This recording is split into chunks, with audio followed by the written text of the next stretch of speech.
अतिशय भीषण परिस्थितीला कदाचित हे युद्ध जर लवकर थांबलं नाही, तर याहीपेक्षा मोठ्या संकटाला आपल्याला समोर जावं लागेल अशी परिस्थिती आहे.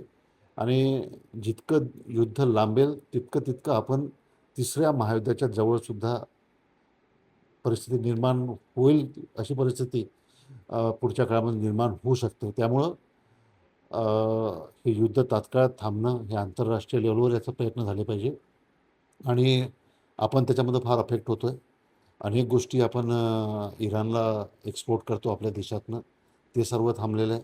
आणि आज आपण जर बघितलं तर मला वाटतं गॅसचे रेटसुद्धा काही पद्धतीने वाढले आहे.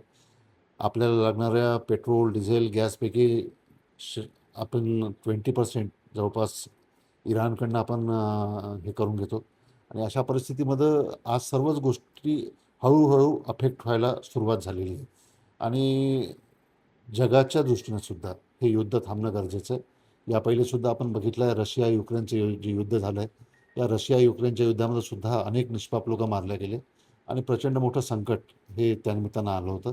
त्यामुळे माझी इतकी अपेक्षा राहील की आंतरराष्ट्रीय स्तरावर हे युद्ध थांबवण्याच्या दृष्टीनं प्रयत्न झाले पाहिजे आणि युद्ध थांबलं पाहिजे. नाहीतर याच्यामध्ये मोठा विनाश व्हायला वेळ लागणार नाही, अशी एकंदर परिस्थिती आहे.